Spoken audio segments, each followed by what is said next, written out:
မြန်မာနိုင်ငံမှာတော့ကစုံလားပြည့်ဆိုရင်ညောင်ရည်သွန်းပွဲဆိုတာလောက်ပဲသိနေကြတကယ်ကတော့ဘုရားမြတ်စွာရဲ့မွေးနေ့အခါသမယဖြစ်တယ်ဆိုတာဖတ်သားဖို့ကောင်းတယ်နော်မြတ်စွာဘုရားဟာကစုံလားပြည့်နေ့မှာမွေးဖွားခဲ့တာဖြစ်လို့ကစုံလားပြည့်နေ့တိုင်းအမှတ်တရ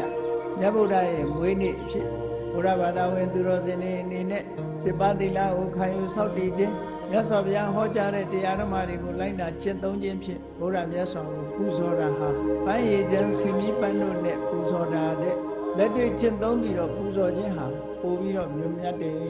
မြတ်စွာဘုရားကိုယ်တိုင်ကလည်းအင်မတန်မှချီးမွမ်းတယ်အမတ်တရကစုံလားပြီးဆိုလို့ရှိရင်မြတ်စွာဘုရားကိုဘုံပြုပူဇော်သောအားဖြင့်လူတိုင်းရှင်ပါသီလဆောက်တည်လို့ဘုရားမြတ်စွာကိုပူဇော်သောအားဖြင့်ဘုရားနုဒတိဘာဝနာများထူးထူးခြားခြားပွားများသိကြတယ်